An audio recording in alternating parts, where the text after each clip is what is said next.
আজি আমাৰ শ্ৰীমন্ত শংকৰদেৱ সংঘৰ পদাধিকাৰ প্ৰভু আৰু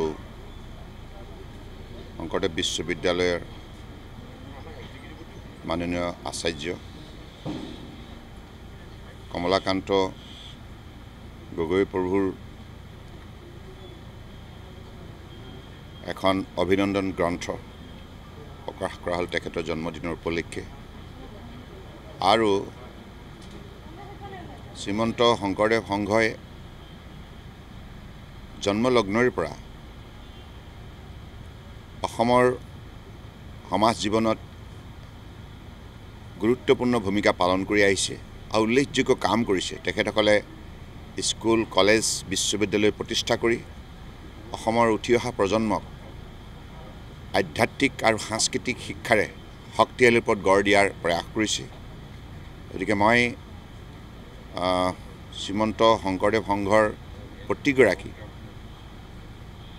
পৰম শ্ৰদ্ধাৰ বৈষ্ণৱপ্ৰাণ ভক্তবৃন্দক আন্তৰিক শ্ৰদ্ধা জনাইছোঁ আৰু পদাধিকাৰ প্ৰভুৰ চৰণ প্ৰণিপাত জনাইছোঁ। আৰু মোৰ দৃঢ় বিশ্বাস যে ভাল মানুহ গঢ় দিয়াৰ ক্ষেত্ৰত শ্ৰীমন্ত শংকৰদেৱ সংঘই উল্লেখযোগ্য ভূমিকা আগন্তুক দিনত নিষ্ঠাৰে পালন কৰি যাব।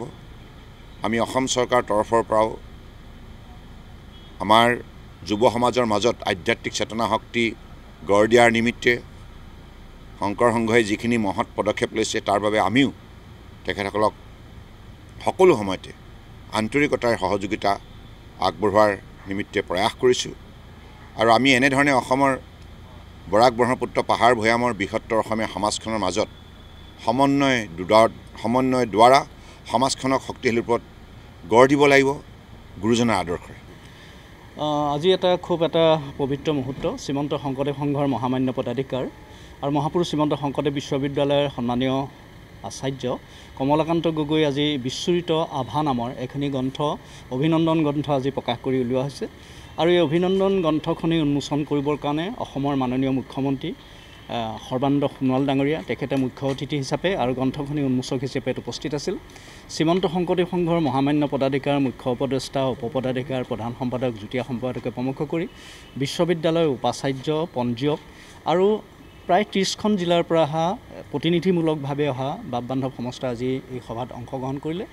আৰু আমাৰ এটা খুব ভাল লগা কথা যে 4টা দশক জুৰি মহাপুৰুষ শ্ৰীমন্ত শংকৰদেৱ গুৰুজনাৰ বিভিন্ন কৰ্মৰাজি বিস্তৃত ৰূপত উত্তৰ পূৰ্বাঞ্চলৰ বিভিন্ন ধৰ্মাৱলম্বী লোকৰ মাজত বিয়পাই দিবৰ কাৰণে কমলাকান্ত গগৈয়ে যিখিনি কাম কৰিছিলে সেই কামখিনি তেখেতৰ এই কৰ্মৰাজিবিলাক আজি এই গ্ৰন্থখিনিখনত খুব সুন্দৰকৈ উত্থাপন হ'ব।